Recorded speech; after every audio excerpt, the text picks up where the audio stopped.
الحمد لله نحمده ونستعينه ونستغفره ونؤمن به ونتوكل عليه ونعوذ بالله من شرور أنفسنا ومن سيئات أعمالنا من يهده الله فلا مضل له ومن يضلله فلا هادي له ونشهد أن لا إله إلا الله وحده لا شريك له ونشهد أن سيدنا ومولانا محمدا عبده ورسوله أما بعد فأعوذ بالله من الشيطان الرجيم بسم الله الرحمن الرحيم وإذ قلنا للملائكة اسجدوا لآدم فسجدوا إلا إبليس أبى واستكبر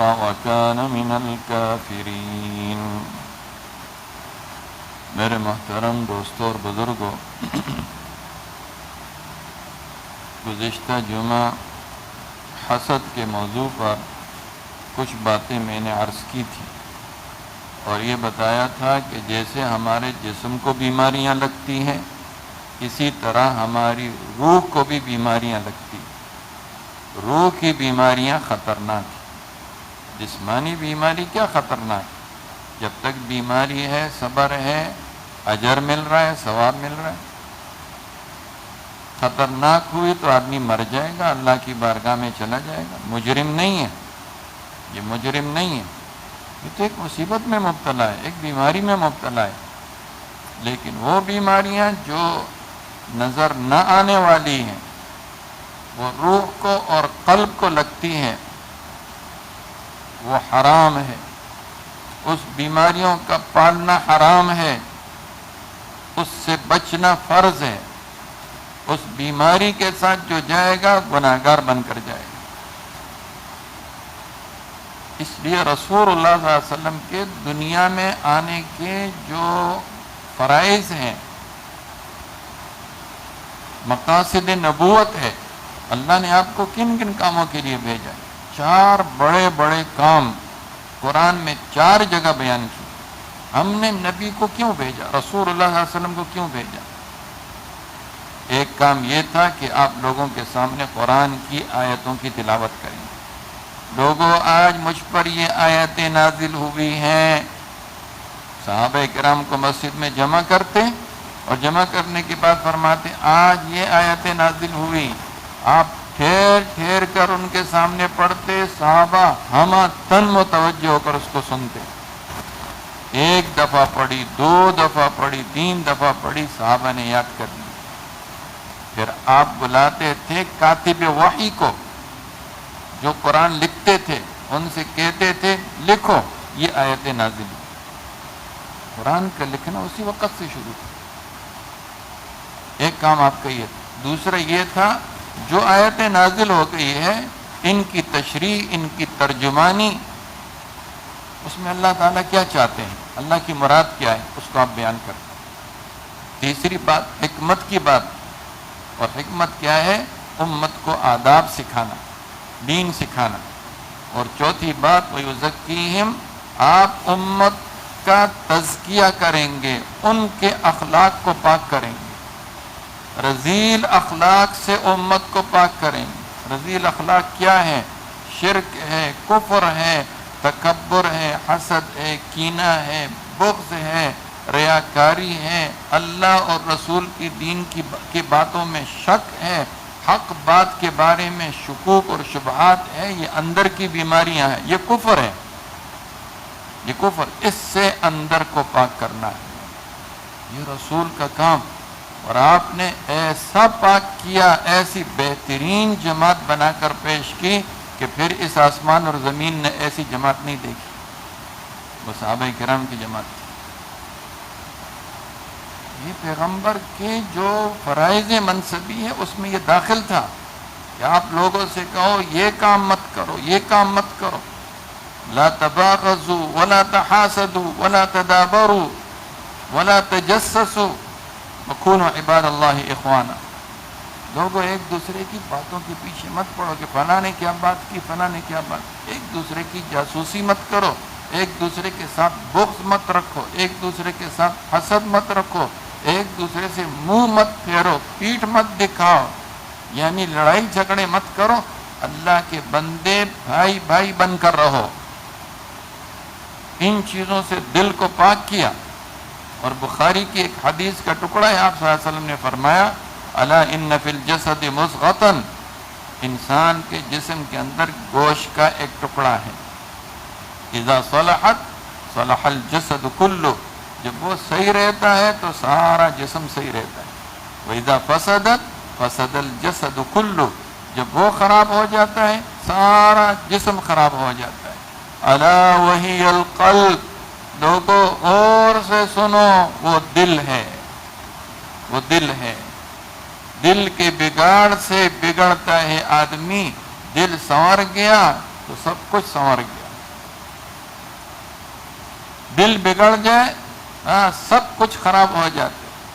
یہ دل کی بیماریاں ہیں. ان بیماریوں میں حسد بیماری ہے، نئی بیماری نہیں ہے، قدیم بیماری ہے، قدیم بیماری ہے.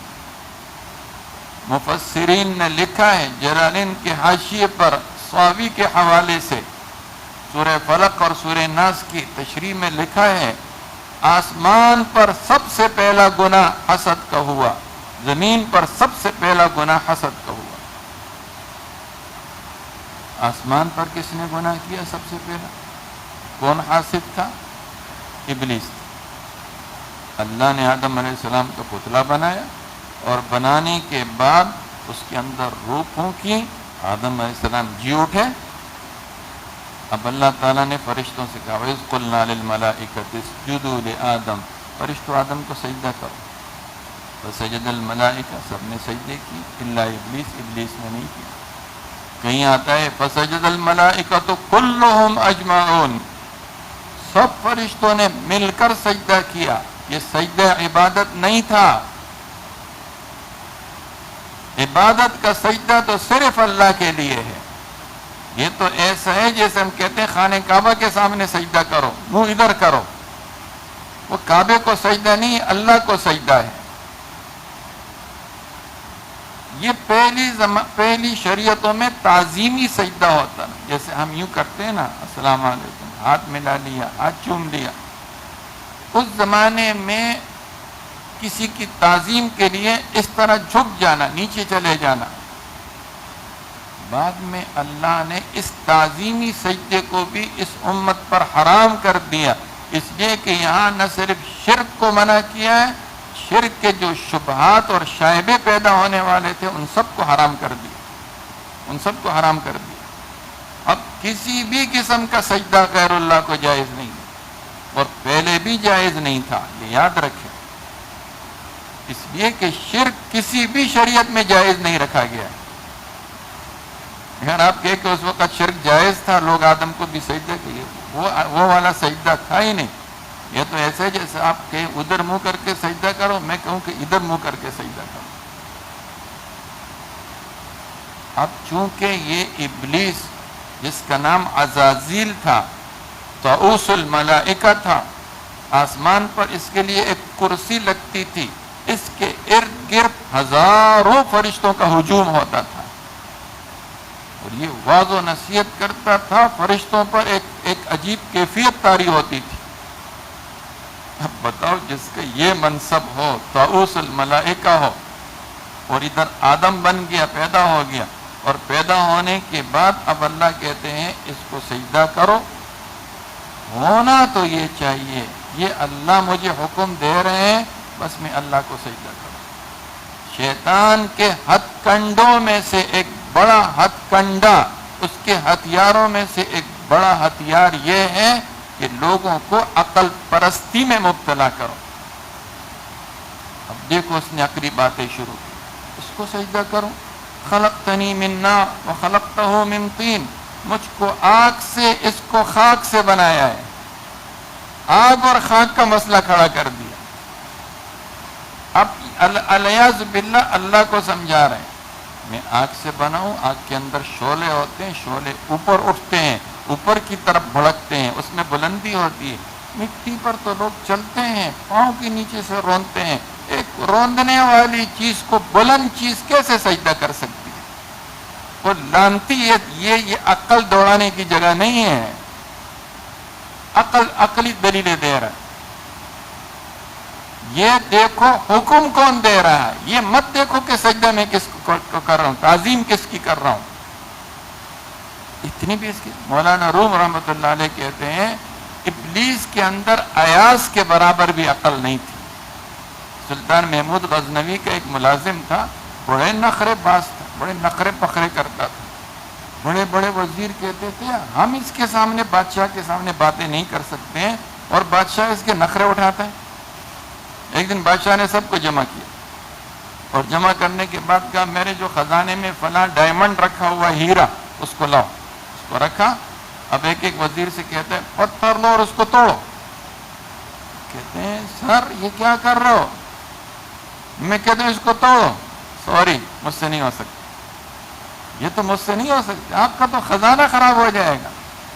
دوسرے سے کہا، اس نے بھی معذرت کی. تیسرے سے بھی کہا، اس نے بھی معذرت کی. ایاز کا نمبر آیا، وہ دیوانہ کھڑا ہوا تھا. کہا اس کو تو اس نے پتھر لیا، زور سے مارا، چورا چورا کر دیا. اب اس ایوان کے اندر ہنگام ہو، اتنا نافرمان اور ایسا جری آدمی کہ بادشاہ کے خزانے کا قیمتی ہیرا اس نے توڑ دیا. بادشاہ نے کہا تم اس کو برا کہتے تھے، تم نے میرا حکم توڑا، ہیرا نہیں توڑا. ایاز نے ہیرا توڑا لیکن میرا حکم نہیں توڑا.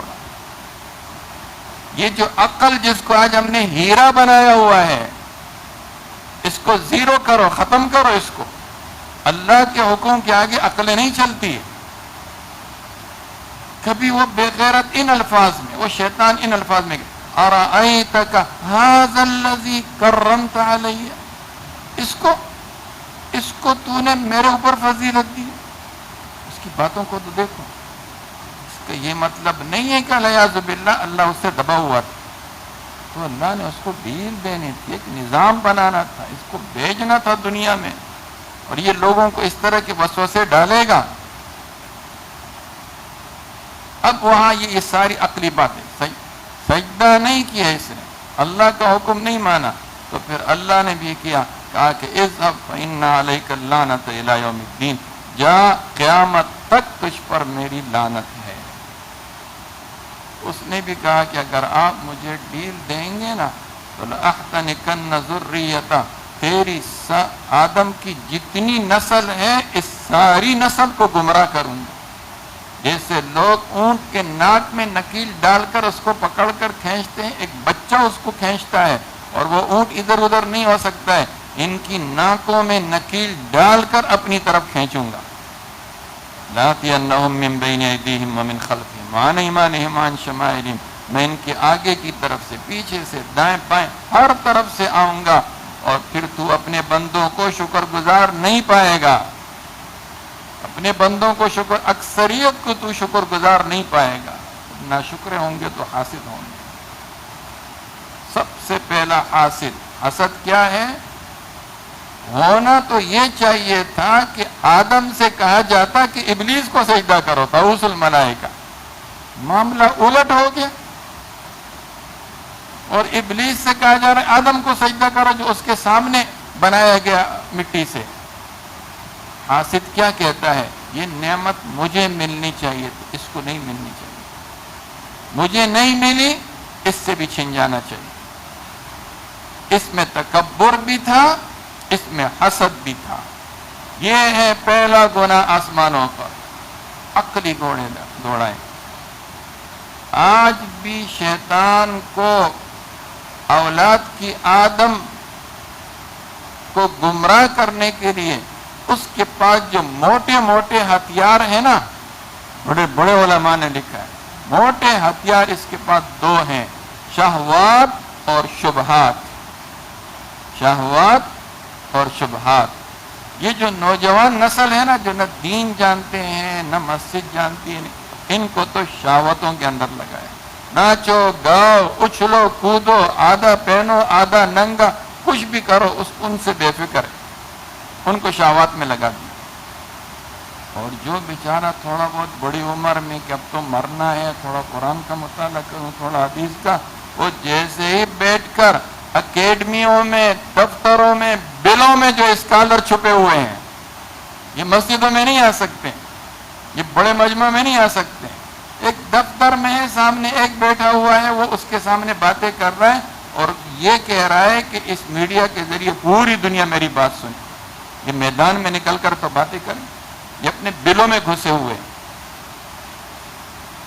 شیطان ان کے ذریعے جب یہ قرآن کھولتے ہیں شبہات میں ڈالنا شروع کر دیتا ہے، شبہات میں، دیکھو یہ دین کی بات ایسی تھی، مولوی نے تم کو صحیح نہیں بتائی، یہ حدیث تم سے ملا نے چھپا کر رکھی تھی، یہ فلاں حکم ایسا تھا لیکن آج تک تم کو اس طرح بتایا جا رہا ہے۔ معجزات کا تو تقریباً انکار کرا دیا ہے، اس لیے کہ وہ تو عقل میں نہیں آتی۔ معجزہ کہتے ہی اس کو ہے جس سے انسانیت عاجز آ جائے، انسان اس کو کر ہی نہ سکے اور اللہ تعالیٰ پلک جھپک کے اندر وہ کام کر کے دکھا دے۔ کتنے معجزات ہیں رسول اللہ صلی اللہ علیہ وسلم، معراج پر گئے، مکہ سے بیت المقدس، بیت المقدس سے 7 آسمان، 7 آسمان سے اوپر تک گئے۔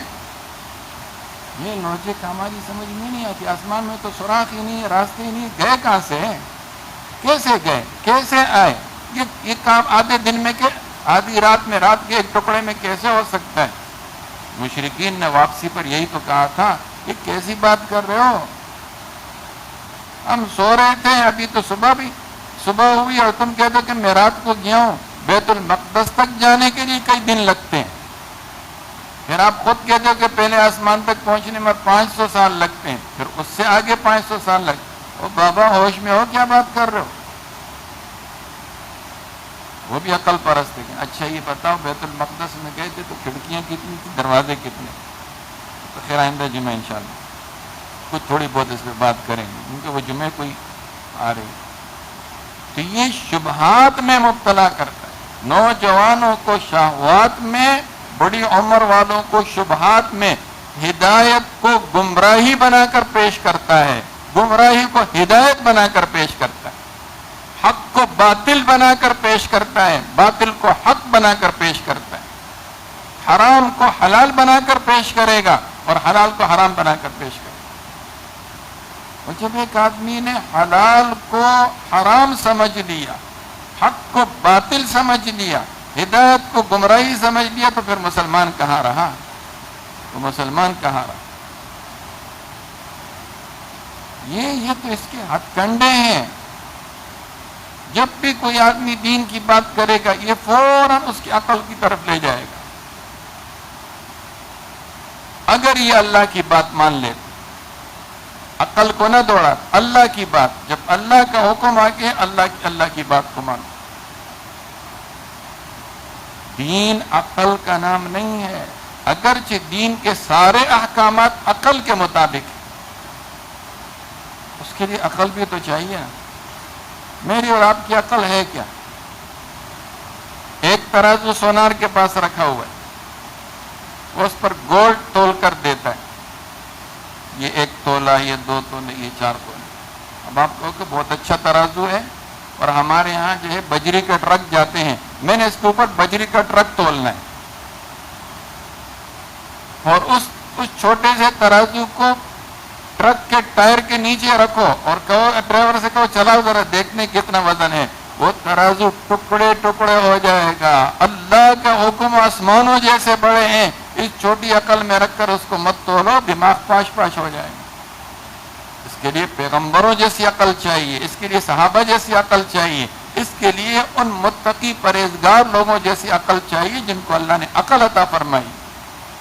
میری آپ کی عقل کو تو گناہوں نے، نحوستوں نے، شیطانی کاموں نے برباد کر کے رکھ دیا، خراب کر کے رکھ دیا۔ ہمیں کیا دین کی بات سمجھ میں آتی؟ راستہ یہی ہے، جب اللہ کا حکم آ جائے بس یہ اللہ کا حکم ہے۔ حضرت علی رضی اللہ عنہ فرماتے تھے کیا کر دین عقل کا نام ہوتا تو سردیوں میں جو آپ اپنے موضوع پر جو مسح کرتے ہیں نا، تو اس کا تقاضا تو یہ کہ آدمی عقل کا تقاضا ہے مسح نیچے سے کرے، ہم اوپر سے کرتے ہیں۔ اللہ کا حکم آ جائے عقل کو نیچے رکھو، اللہ کے حکم کو اوپر رکھو۔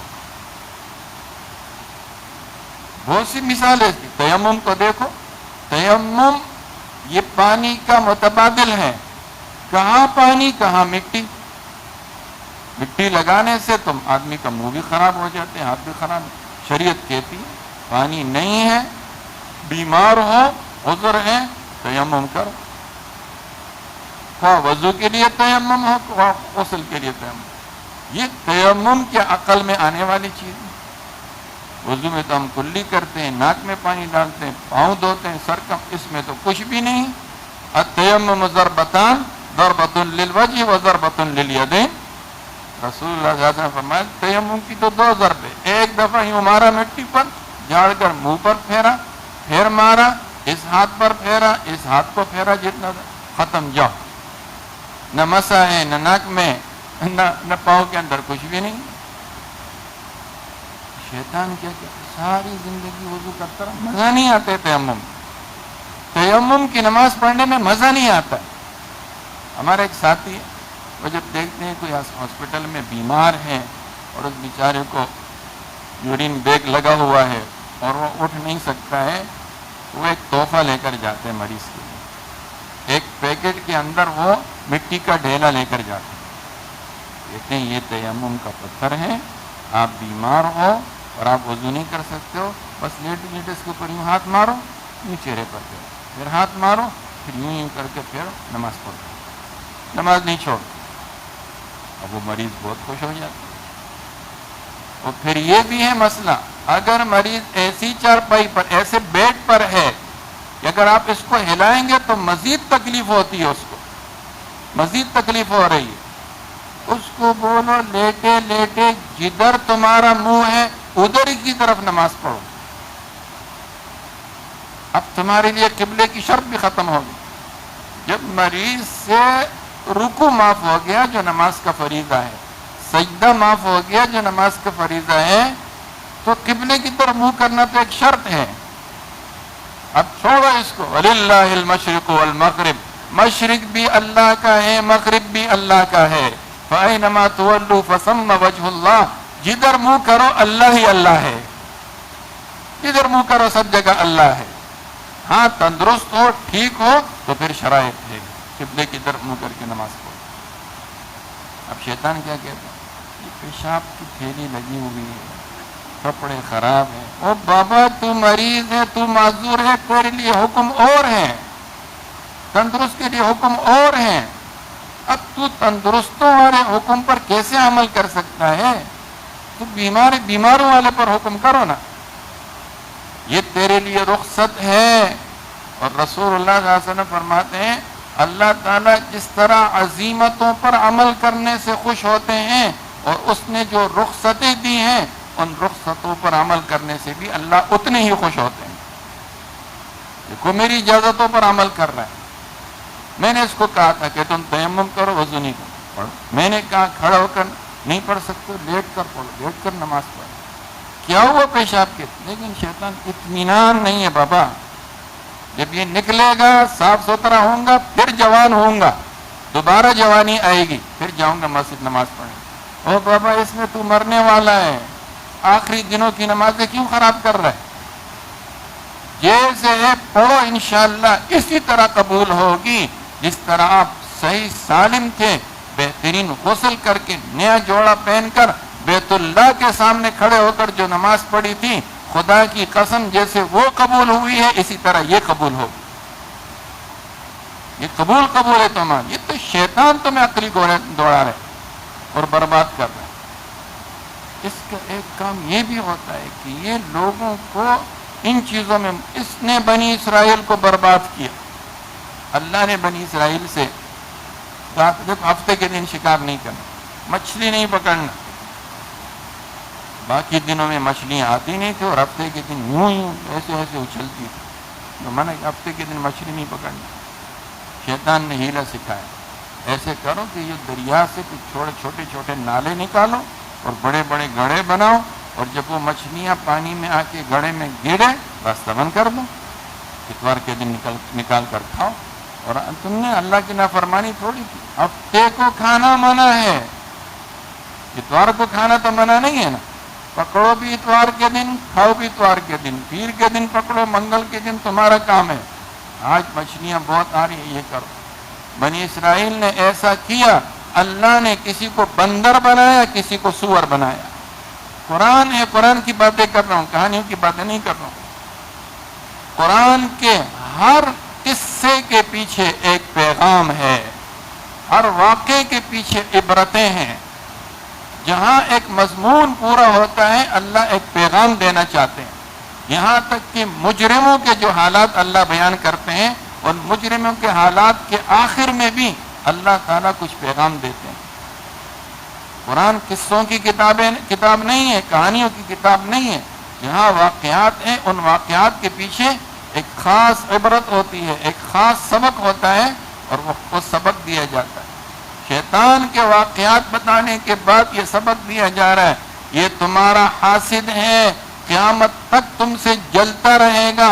ان الشیطان لکم عدو فاتخذوہ عدوا، شیطان تمہارا دشمن ہے، اس کو اپنا دشمن سمجھو۔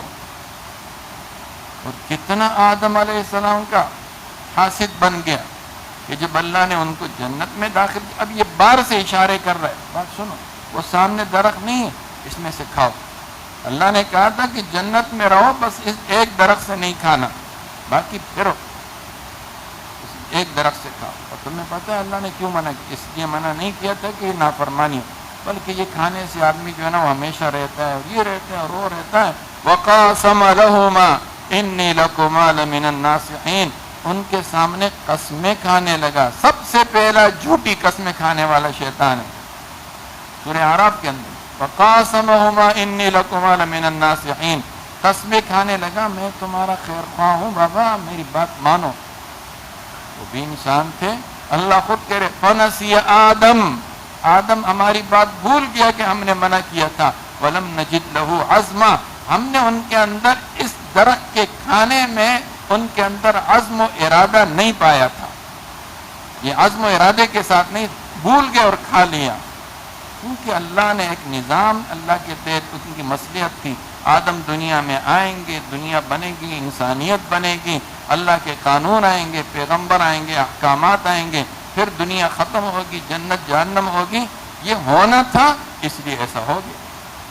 لیکن جیسے ہی اس آدم علیہ السلام درخت سے کھایا، ان کے جنت والا لباس خود بخود اتر گیا۔ يَنزِعُ عَنْهُمَا لِبَاسَهُمَا لِيُرِيَهُمَا سَوْآتِهِمَا، سورہ اعراف ہے۔ اللہ تعالیٰ ہمیں یہ واقعات بیان کر، اتنا بڑا تمہارا دشمن ہے، اس نے تمہارے ماں باپ کو جنت سے نکالا، اور صرف جنت سے نہیں نکالا، ان کے کپڑے اتروائے، ان کو ننگا کر دیا۔ یہ پیغامات یہ قرآن، ہم تو بس ایسے ہی پڑھتے، میں نے ترجمہ پڑھ لیا اور میں نے فنا کر لیا، تم ترجمہ پڑھا، تم کیا سمجھے؟ کیا پیغام تم نے اس سے لیا؟ یہ واقعات بار بار شیطان کے اور آدم علیہ السلام کے قصے بار بار قرآن کیوں لوٹا رہے؟ یہ بتا رہے دیکھو بنی اسرائیل کو کتنی بڑے اس کے اندر، ایک ہفتے کا دن ہے، یہ کام مت کرو، یہ کام مت کرو۔ انہوں نے کیا، وَجَعَلَ مِنْهُمُ الْقِرَدَةَ وَالْخَنَازِيرَ، کسی کو ہم نے بندر بنایا، کسی کو ہم نے خنزیر بنایا۔ دیکھیں ہفتے کو مچھلیاں، ہم وہاں جمعہ پڑھنے جاتے تھے، ایک شیخ سکھا کہنے لگے یار یہ ننگی عورتیں ویسے سامنے نہیں آتی، آدمی نہ دھو کر جمعہ پڑھنے جاتا ہے تو سب سامنے آ جاتی ہیں۔ میں نے کہا یہ بنی اسرائیل کی مچھلیاں ہیں، یہ بنی اسرائیل کی، یہ ویسے اتنا ننگا ہو کر سامنے نہیں آتی، یہ بنی اسرائیل کی مچھلیاں ہیں۔ جب آدمی اچھی طریقے سے اور نیت کر کے نماز کے لیے جاتا ہے، ایک ادھر سے ننگی پنگی آ رہی ہے، دوسری ادھر سے، ہمیں کہ بس نگاہ نیچے کرو اور جاؤ نماز پڑھنے کے۔ اب تو یہودی بیچارے وہ تو بہت زیادہ احترام کرتے ہیں ہفتے کے دن۔ بروک لین کے اندر ایک جگہ ہے جہاں میری رہائش تھی، اس سے 1-2 سگنل آگے، تم نے تو دیکھا تھا نا یار، یہ تو میرا ایک مقتدی ہے، مجھ سے وہاں بھی ملنے کے لیے آیا تھا۔ تو وہاں ان کا ایک بہت بڑا مدرسہ ہے، جمعے کے دن جب سورج غروب ہو جائے، ہفتے کے سورج غروب ہونے تک 24 گھنٹے تک کوئی کام نہیں کرتے، کوئی کام نہیں کریں گے. یہ ہمارا مذہب ہی تھا. میں نے وہاں کچھ لڑکوں سے کہا، میں نے کہا شرم کرو یار ان لوگوں سے، ان کا تو ٹائم گزر گیا، اس کے بعد اب یہ کام کر رہے ہیں. جو ٹائم تھا وہ تو گزر گیا. میں کہ شرم کرو. ہمیں اللہ کہہ رہے ہیں اذا نودی للصلاة من یوم الجمعہ فاسعوا الی ذکر. جمعے کے دن جب اذان ہو جائے تو مسجد میں آؤ، خطبہ سنو، نماز پڑھو. فاذا قضیت الصلاۃ، جب نماز پڑھ لو اپنے کام پر جاؤ، اپنے کاروبار پر جاؤ. ہم 1 گھنٹے کے لیے اپنا کام نہیں چھوڑ سکتے ہیں، انہوں نے 24 گھنٹے کے لیے اپنا کام چھوڑا. خاص قسم کے مذہبی ایک طبقہ ہے، ان کے اندر بھی بہت ساری جماعتیں کر کے ایک خاص مجال ہے کہ ہفتے کو کوئی گاڑی بھی نہیں چلاتے، اور بعض اتنے سخت ہیں کہ لائٹ کا بٹن بھی نیچے نہیں کرتے. یہ بھی ایک کام ہے، ہم نے نہیں کرنا، ہم سے اللہ ناراض ہو جائے. شیطان جو ہے یہ عقل کے ذریعے، عقلی گھوڑے دوڑ ٹائم ہو گئے بات ہے. ابھی تو اس کا حسد کے چلو انشاءاللہ پھر بعد میں کسی وقت یہ باتیں بیان کریں.